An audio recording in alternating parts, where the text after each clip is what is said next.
할렐루야. 우리 옆분들과 인사하실 때 우리 영원히 주님만 찬양합시다 이렇게 한번 인사하실까요? 네. 이사야 43장 21절에 보면 하나님께서 우리를 지으신 목적이 하나님을 찬송하기 위함이라고 말씀하고 있습니다. 우리가 하나님 앞에 나아가서 기쁨의 찬양을 올려드리는 훈련을 이 땅에 살면서 하게 되는 것인데, 그 사명을 잘 감당하도록 더욱 풍성한 찬양을 올려드리는 하늘 백성 되시기를 주님의 이름으로 축원합니다. 오늘은 종려주일이죠. 예수님께서 십자가에 달려 돌아가시기 직전 예루살렘 성에 들어가실 때에 백성들이 종려나무 가지를 꺾어서 흔들며 환호하며 길을 만들었던 것을 기억하며 종려주일로 지키고 있습니다. 이 장면을 소개하는 복음서들의 공통된 기록을 보면 예수님의 예루살렘의 입성의 장면은 실로 대단한 분위기였죠.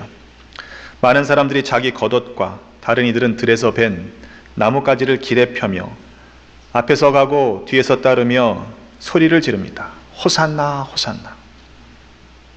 예수님께서 어린 나귀 새끼를 타고 가시는 그 걸음마다 사람들이 겉옷과 나뭇가지를 펴서 길을 만드는 모습은 우리가 머릿속으로 그려보면 가히 장관이었을 것입니다.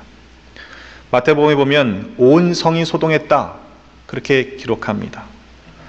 앞에서 따라가며 큰 소리로 외칩니다. 호산나 찬송하리로다. 뒤에서 쫓아가며 주의 이름으로 오시는 이여 찬송하리로다. 오는 조상 우리 다윗의 나라여. 가장 높은 곳에서 호산나 호산나 외쳤습니다. 오늘 본문의 설교의 제목이 호산나의 뜻입니다. 구하옵나니 이제 구원하소서. 백성들이 호산나 하고 외쳤다는 말은 백성들이 예수님을 그토록 기다리던 구세주로 여겼다는 이야기입니다. 백성들이 예수님을 주의 이름으로, 여호와의 이름으로 오시는 분이라고 인정했다는 말이죠. 그도 그럴 것이 예수님께서 사셨던 공생의 3년을 돌아보면 단지 그냥 젊은 선지자로만 여기기에는 이해할 수 없는 놀라운 기적들을 많이 베푸셨기 때문입니다.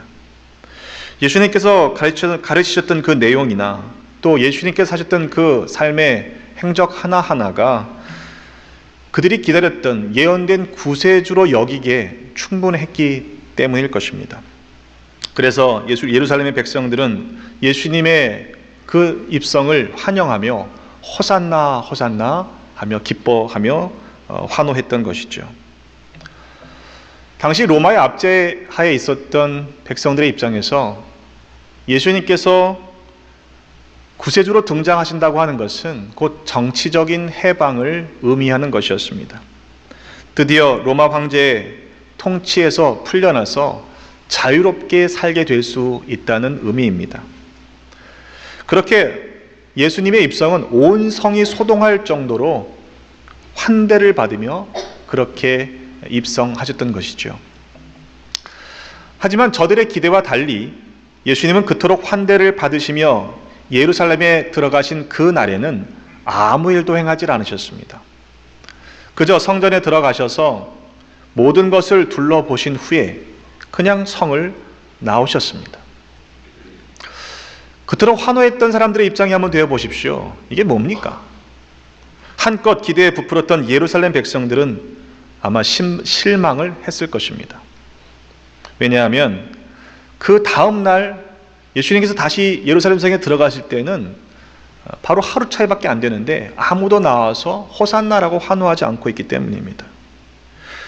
그 다음날 예수님은 오히려 성전에 들어가셔서 안에서 매매하는, 사고 파는 사람들을 내쫓으시고 또 돈 바꾸는 자들의 상과 비둘기 파는 자들의 의자를 뒤엎으셨습니다. 생각해 보십시오. 이런 행패가 또 어디 있다는 말입니까? 로마의 압제로부터 우리를 해방시켜줄 메시아라고 생각해서 그토록 호산나 외치며 종려나뭇가지를 길에 깔고 겉옷을 벗어서 그렇게 환대했건만, 온 성이 소동할 정도로 그를 환영했건만, 어제는 아무 일도 하지 않고 그냥 쑥 나가더니 오늘 들어와서는 성전에 있는 모든 매매하는 상들을 뒤엎는 행패를 부리고 있는 것입니다. 백성들은 예수님을 도무지 이해할 수 없었을 것입니다. 그런데 그들의 반응은 단지 이해하지 못하겠다라는 것으로 끝나지가 않았어요. 호산나 외치며 예수님을 메시아라고 여겼던 무리들은 일주일이 채 되지 못해서 예수님을 십자가에 못 박으라 라고 외쳤던 폭도들로 돌변했기 때문입니다. 왜 그랬을까요? 자신들의 기대에 부응하지 못했던 예수님에 대한 분노의 표현이었을까요? 아닙니다. 실은 그들이 가지고 있던 예수님에 대한, 메시아에 대한 기대가 잘못되었기 때문입니다. 하나님이 보내실 메시아, 그분을 기다린 것이 아니라 자신들의 기대를 채워줄 그 구세주가 단지 저들에게 필요했던 것입니다. 어떤 면에서 보면 우리가 혹 저들의 신앙과 같은 모습으로 살고 있지 않은지 우리들의 모습을 살펴봐야 할 것입니다. 성경 말씀에 비추어서 우리들의 인생이 조정되어야 맞는 것입니다. 내가 기준이 되어서 말씀을 판단하고 있다면 그것은 성경적으로 볼 때 죄입니다. 간혹 우리가 마음이 흔들리고 시험이 들 때 있잖아요. 근데 그럴 때 한번 잘 생각해 보시기를 바랍니다. 과연 그러한 이유가, 원인이 정말로 성경 말씀과 달라서 성경 말씀에 위배되어서 내가 그렇게 흔들리는 것인가, 그렇게 시험에 드는 것인가, 아니면 내 기대치에 부응하지 못하기 때문에 내가 마음이 섭섭하고 시험에 드는 것은 아닌가 하는 것을 잘 따져봐야 하는 것입니다. 때문에 저는 오늘 호산나의 진정한 의미가 무엇인지 시편의 말씀을 통해서 여러분들과 함께 은혜를 나누려고 합니다. 호산나 호산나 외치며 조금 전에도 찬양을 했는데, 주님의 다시 오심, 구세주의 다시 오심, 재림을 기다리는 우리들의 모습은 과연 어떠해야 할런지 말씀을 통해서 우리들의 삶이 조정되기를 기대하는 마음으로 오늘 말씀을 준비했습니다. 먼저 호산나 외치며 여호와의 구원을 노래하는 사람들에게는 감사가 끊어지지 않는다는 사실을 말씀 속에서 보게 됩니다. 시편 118편 전체를 보면 감사의 고백이 계속 이어지고 있습니다. 오늘 본문만 봐도 19절에 내게 의의 문들을 열지어다 내가 그리로 들어가서 여호와께 감사하리로다 하고 있고, 또 21절에 주께서 내게 응답하시고 나의 구원이 되셨으니 내가 주께 감사하리다. 28절에도 내가 주께 감사하리다. 29절에도 여호와께 감사하라 라고 노래하고 있습니다. 또한 24절에 보면 이날에 우리가 즐거워하고 기뻐하리로다 이렇게 외치고 있습니다. 이유가 무엇입니까? 우리가 감사해야 될 이유는 성경에서는요, 오직 한 가지, 하나님 때문이라고 말씀하고 있습니다. 우리의 요구에 응답해 주셨기 때문에가 아니라 하나님 자신 때문에 우리가 감사해야 한다는 것입니다. 하나님이 우리의 구원 되셨기 때문이라고 선포하고 있습니다. 이게 과연 뭐가 다르냐? 라고 물으실 수 있지만 실은 굉장히 다른 이야기입니다. 예를 한번 들어보지요. 남편이 선물을 사주었다고 생각해 보세요. 감사하죠. 근데 뭐가 감사합니까? 선물이 감사하죠. 선물의 정도에 따라서 선물의 마음이 있는 분들은요, 선물의 정도에 따라서 감사의 정도가 달라집니다. 그렇죠? 아주 엄청난 선물을 받으면 감사가 커지고, 조금 애매하는 선물이 들어오면 이제 적당하게 감사하는 거죠. 감사에 우리의 마음이 빼앗기면, 그 선물에 우리의 마음이 빼앗기면, 선물을 못 받으면요, 안 받으면요, 안 감사한 거예요. 내가 원하는 것을 받지 못하면 마음이 상하고 섭섭해지고 삐지게 되는 겁니다. 반면에 남편 자체에 대해서 관심을 두고 남편이 신실하게, 성실하게 그 남편 자체로 감사한 사람이라면 선물을 주시던 선물을 주지 않던 늘 감사할 수 있는 거죠. 동의하십니까? 동의를 못 하시는 것 같아요. 여전히 선물이 필요하신 분들이 몇 분 계십니다. 여러분, 시편의 기자는요, 여호와께 감사하라고 노래합니다. 여호와가 주신 그 무엇이 아니고 여호와께 감사하라. 하나님을 기뻐하는 거예요. 왜냐하면 그분은 선하시고 그의 인자하심이 영원하기 때문이라고 노래하는 것입니다. 하나님의 선하심으로 인해 감사하고 그의 인자하심이 영원하기 때문에 감사할 수 있는 믿음의 사람들이 되시기를 주님의 이름으로 축원합니다. 하나님이 선하시고 또한 그의 인자하심이 영원하시다는 사실을 믿는다면 우리는 어떤 환경에서도 범사에 감사할 수 있게 될 것입니다. 왜냐하면 결국에는 선하신 하나님께서 그 인자를 우리에게 베풀어 주실 것이기 때문입니다. 그때 가봐야 알지라고 하는 것은요, 실은 우리의 믿음이 그만큼 부족하다는 이야기밖에 되지 않습니다. 내가 원하는 대로, 내가 기대하는 대로, 내가 요구하는 대로 들어주지 않아서 원망하고 불평하고 있다면 그것을 결코 믿음의 사람이라고 말할 수는 없을 것입니다. 비록 우리 눈에 보이는 현실이 감사할 수 없는 상황일지라도 하나님의 선하심을 믿는다면 감사할 수 있게 되는 것입니다. 진정한 감사와 또한 믿음은 정비례한다고 저는 믿습니다. 여러분, 삶의 조건이 어떠하더라도 하나님 때문에 감사할 수 있는 모두가 되시기를 다시 한번 주님의 이름으로 축원합니다. 왜 그렇게 할 수 있습니까? 하나님의 선하심은요, 우리의 기준과는 전혀 다른 차원이기 때문에 그래요. 23절에 보면 이는 여호와께서 행하신 것이요 우리 눈에 기이한 바로다 그랬습니다. 하나님은 우리의 눈에는 기이한 일들을 행하시는 분이시라는 말입니다. 우리가 생각한 수준으로 일하시는 분이 아니시라는 말입니다. 시편 기자는 건축자가 버린 돌이 집 모퉁이의 머릿돌이 되었다고, 그것이 우리 눈에 기이한 일이라고 노래하고 있습니다. 여러분, 건축자라고 하면 전문가입니다. 건축자가 그 돌을 버렸다면 쓸만한 가치가 전혀 없기에 버렸을 것입니다. 머릿돌은 고사하고 어디 구석에 잘 집어넣을 만큼의 가치도 없다고 여겼기에, 그런 모양을 갖추고 있지 못했기에 버렸을 것입니다. 사람의 눈으로 보기에는 쓸모없고 초라하기에 버렸던 것일 것입니다.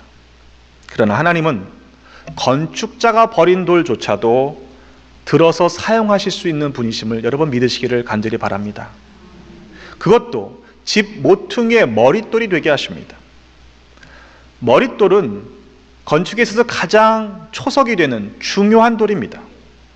그 돌이 없으면 건물이 제대로 세워질 수가 없습니다. 과연 그런 일들이 어떻게 가능하다는 말입니까? 건축자가 분명히 버린 돌인데 그것이 우리의 상식으로는 도무지 이해될 수 없는 일이지요. 네, 맞습니다. 하나님의 일하심은 우리의 눈으로 보기에는 기이한 일이기 때문입니다. 우리의 짧은 안목으로는 때문에 너무 쉽게 판단해서는 안 되는 일입니다. 우리 한번 모습을 살펴보시기를 원해요.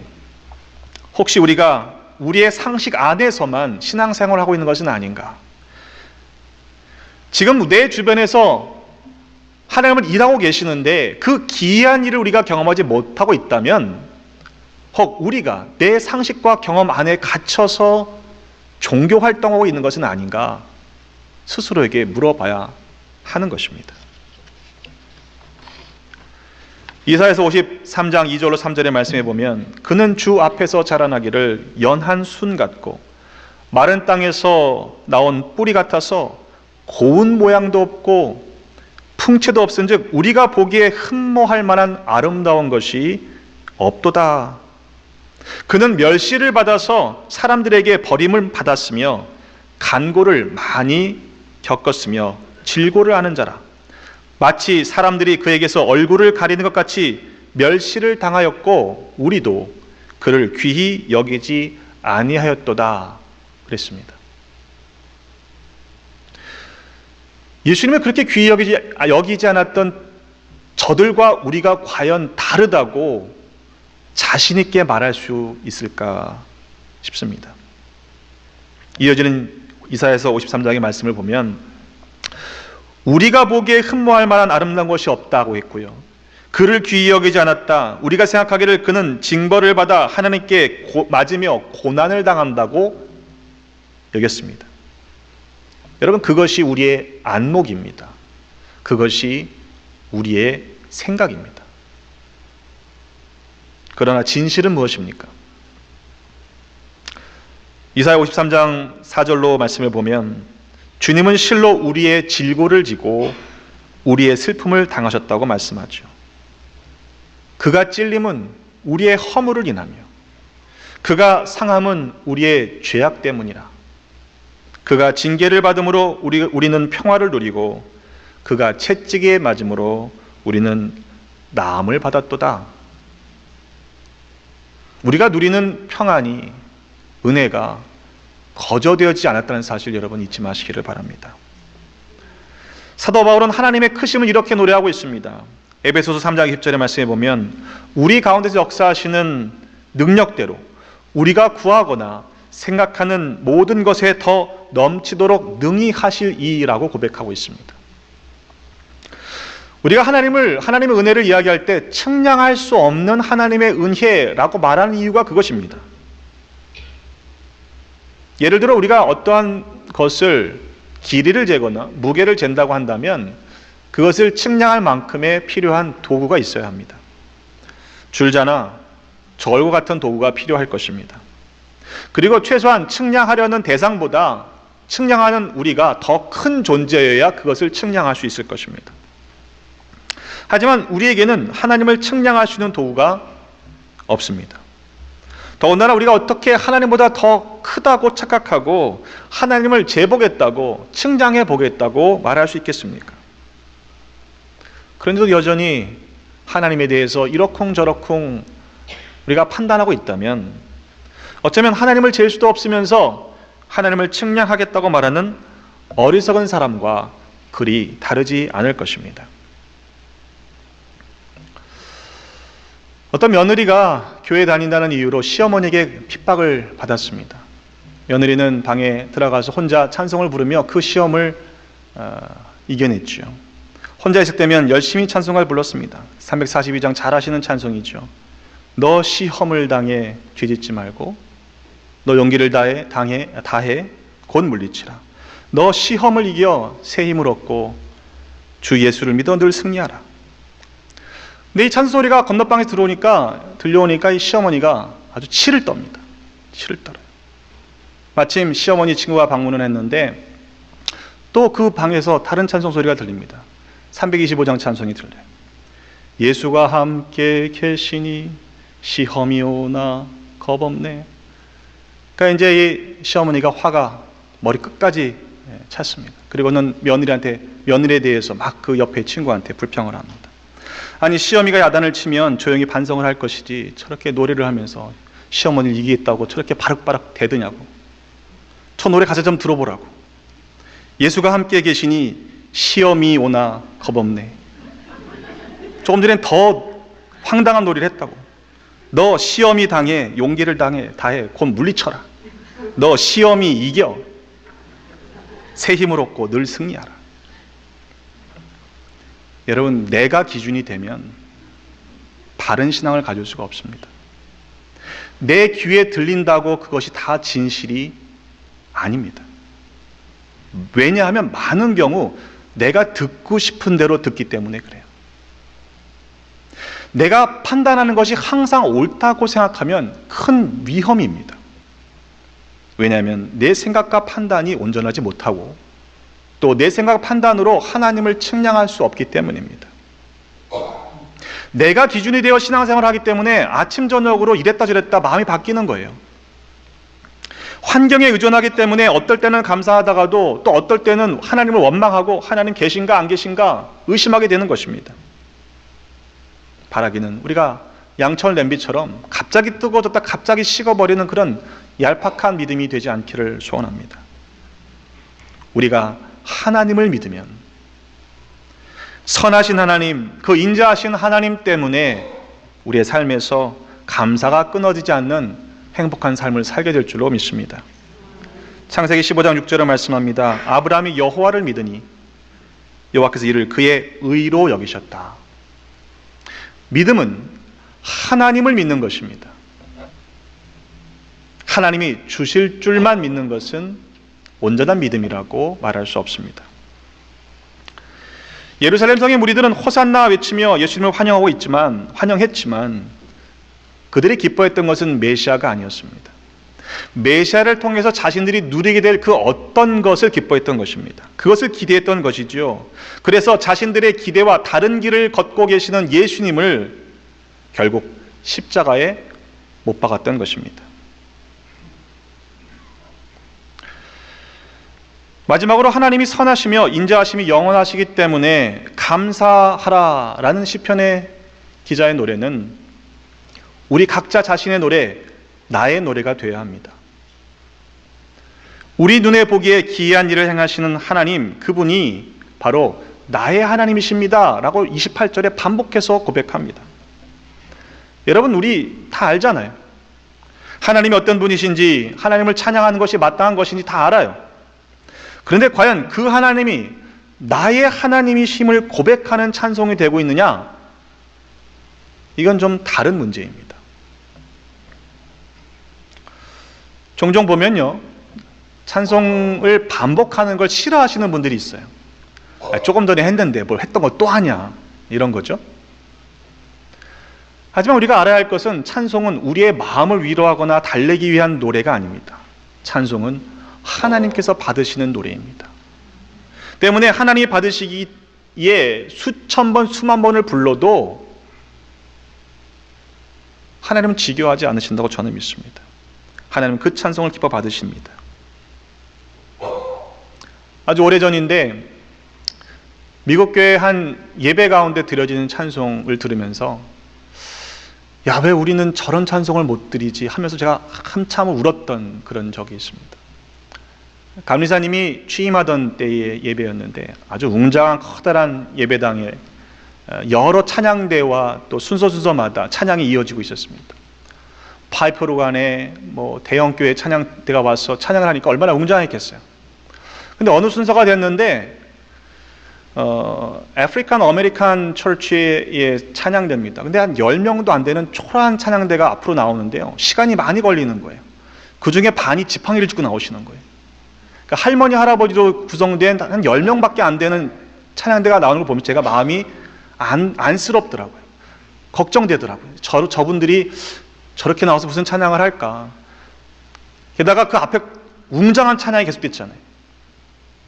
그런데 그것은 제 편견이었습니다. 찬송가의 가사는 너무너무 간단했어요. 주는 거룩하시도다. 그게 다였어요. 그 찬양이 반복되는데요, 몇 번을 불렀는지 제가 기억 못하겠습니다. 반복될 때마다 그 찬송이 깊어지고 풍성해지는데 제 평생에 그런 찬송을 또 들어볼 수 있을까 싶을 정도의 손에 꼽는 찬송으로 제가 마음속에 간직하고 있습니다. 여러분, 이번 주간은 사순절의 마지막 주간인 고난 주간입니다.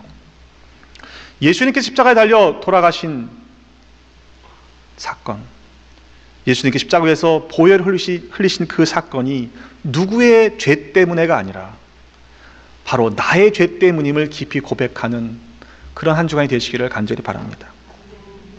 그 누구의 하나님이 아니라 선하시며 인자가 영원하신 하나님이 바로 나의 하나님이심을 경험할 수 있는 우리 모두가 되시기를 주님의 이름으로 축원합니다. 시어머니 시리즈로 끝내겠습니다. 어느 불신자 집에 믿는 며느리가 들어왔습니다. 얼마나 지극정성으로 어머니를 섬기고 가족들을 섬기는지 며느리로 인해서 그 가정이 복음을 듣게 되었고 교회에 나와서 세례를 받게 됩니다. 세례를 받기에 앞서서 문답을 하게 되잖아요. 교육을 받으면서 문답을 할 때에 이렇게 대답해야 된다는 것을 알아야 되는데 이 어머니, 시어머니가 배움이 좀 적으셨어요. 그래서 며느리가 이제 가르쳐 드립니다. 어머니, 목사님이 이렇게 물으시면 이렇게 대답하십시오. 예수님이 누구의 죄 때문에 돌아가셨습니까? 라고 물으시면 내 죄 때문에 돌아가셨다라고 대답하셔야 됩니다. 이렇게 이제 그래 알았다 이렇게 대답을 했습니다. 문답을 하는데 목사님이 물으십니다. 할머니, 예수님이 누구의 죄 때문에 돌아가셨죠? 대답이 뭐였을까요? 이렇게 너무 빠르셔. 내 며느리 죄가 얼마나 많았던지 내 며느리 죄 때문에 죽었다고 하더라고. 여러분, 남의 이야기가 되었어야 되겠습니까? 우리는 과연 어떻습니까? 고난주간, 매년 오는 고난주간이에요. 부활절, 매년 반복되는 부활절이에요. 여러분, 그렇게 보내지 않았으면 좋겠어요. 죽음을 이기시고 부활하신 주님께서 나의 구주가 되셨음을 여러분 깊이 경험하시기를 주님의 이름으로 축원합니다. 그것이 오늘 우리가 예배하는 가장 귀한 이유입니다. 기도하겠습니다. 하나님, 우리를 구원해 주셨으니 그 은혜를 인하여 감사 찬송 올려드립니다. 하나님의 선하심과 그 인자하심이 영원하시기에 또한 감사의 찬송 올려드립니다. 그러나 때로 우리의 믿음이 연약해서 우리의 눈에 보이는 대로, 우리의 귀에 들리는 대로 생각하고 판단하며 하나님을 측량하겠노라고 생각했을 때가 말씀을 고백하며 회개합니다. 이후로는 우리의 생각이 아니라 하나님의 말씀을 따라 그대로 순종하며 살아가는 믿음의 자녀들이 되게 하여 주옵소서. 우리 죄를 용서하시기 위해 십자가에서 보혈을 흘리신 예수 그리스도의 이름으로 기도드립니다. 아멘.